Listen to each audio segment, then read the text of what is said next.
E te asua nei mātou o pononga te tuku whakamoemiti atu nei kia koe. A mo tō tia ki manaki a mātou, a e ka hōmai a ihua te mea pai ka tukua mai o na hua ki tō tātou whenua. Ka haere te tika ki mua i aia hei whakātu i a tātou ki te aro o ana hi koinga. Gloria ki tō ingoa tapu. Amene. Kia ora, my name is Kirsty and I'm with Tairāwhiti Enviroschools, and we're here today with our WaiRestoration crew with 12 high school students from the 4 different high schools, Te Karaka, Campion, Boys High and Girls High, who have been throughout the year with Tūranga Araro learning about fencing and pest management, and today with propagation and planting natives, and all about restoring waterways. Kia ora, I'm Pete Hancock, manager team at Council. We work in environmental monitoring, so we're constantly out there in the field assessing the state of our rivers. This is an awesome opportunity to come down and teach our rangatahi, our little tamariki, show them the value of looking after our awa, our streams, and what lives in them when you do look after them really well. Came out last night, we set some fish traps. This is a G-minnow trap. We found some banded kōkupu in here. It's nice healthy populations living in these little pools in a stream that's surrounded by vegetation, so they've got plenty of bugs to eat that fall out of the trees. The stream's well shaded, so it's nice and cool. Dissolved oxygen is good because of that. It's got a good amount of habitat. It's got some woody debris and some debris dams for them to live in, so it's a really great little spot. And we also took some bug nets down. We had some little identification guides, and we looked at what bugs were living in the stream. And you can tell by what's living in the stream how healthy that stream is. Well, I sort of went to go to careers to go see if I could become an arborist, and then they talked about this course, thought it would be a pretty good skill to have, thought it would be good, thought I'd join. I didn't really know that the different insect things that determine the numbers and the health of the stream. Yeah, it's pretty cool. What we learned today was about water clarity and looking at different kind of insects and little creatures that live in the river, and also learning about the river environment. I'm looking forward to about the course is spending more time outside and outdoors and getting more credits for school. I'd say it was a good day, and thank you to Tūranga Arero for bringing us out here, and thank you to Kirsty Gedham.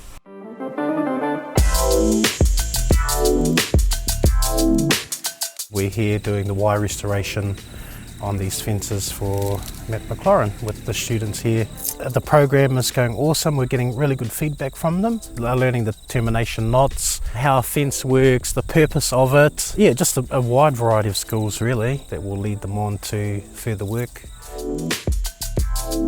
We've been learning how to mark it out properly, not just go on and do it straight up. It's pretty good learning about the environment. I mean, it's a big issue and really got to get to know about it. The thicker post here is our angle strainer post, and we've got a spinning jenny. We got our battens down there and our batten nails, and right now I've got to keep my eye on the jenny and the one's straining it out.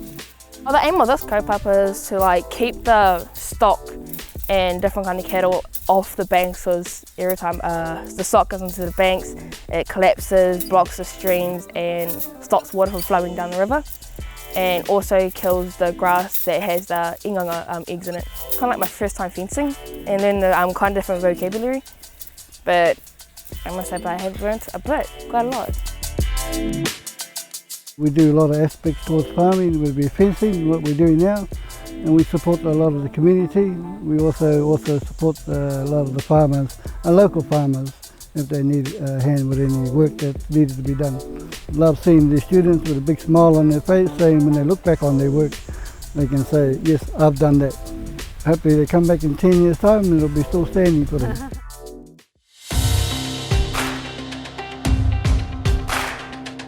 Over the pest trapping course, I have learnt the difference between pest management and pest control. So pest management is actually identifying what target of species you're going to catch and which ones are here, and pest control is just chucking traps out and hoping to catch something. I believe it's important because it will help our wildlife to survive and thrive. the new inclusion this year, we've been piloting, adding, building on the success from the past of WaiRestoration around planting and fencing, and the obvious next step was introducing pest management. The kids have been amazing. It's really interesting to watch their journey and their growth as they've taken on new knowledge and new understanding, to get them to see the difference between just putting a trap out there and then understanding why we put them out there and the places we put them, the way we collect information.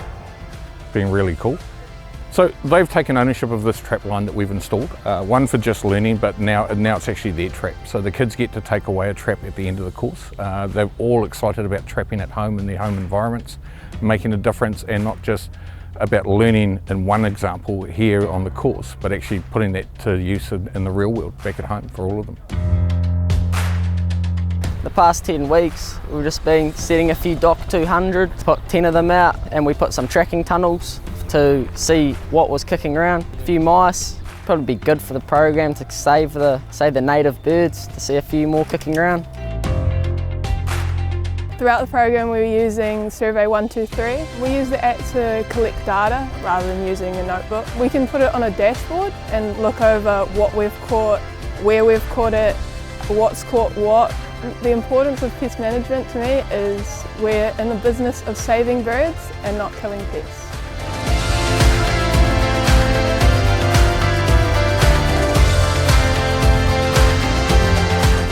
Today I'm teaching the WaiRestoration students how to grow native trees. They're doing lots of potting up right now, and we're learning how to grow native trees so that they can get planted by the waterways that we fence off. Good skills for them when they become farmers.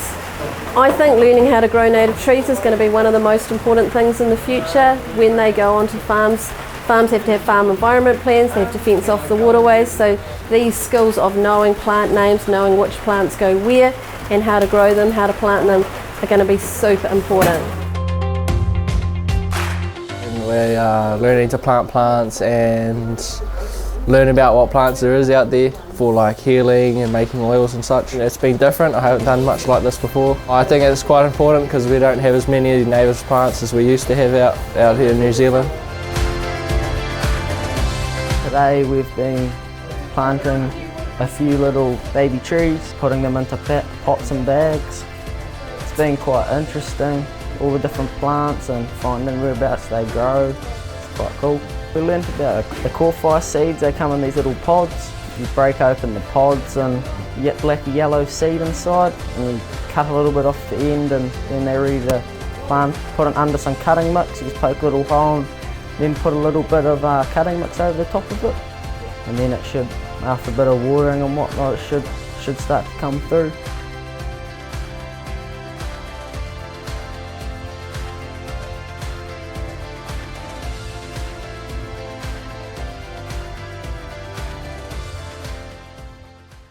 Yes, this place has a lot of significance, a lot of stories, and with us coming here today to do these plantings to re-establish a lot of ngāhere was here in former times. This area in particular was known as the Marakai area. It could grow food, and Te Manga, one of the more prominent tipuna ancestors of ours, was well known through our people's history as the man who had the gardens, and his gardens were famous for what he could grow, and he could grow all the year round, but the taro in particular was the specialty that he had.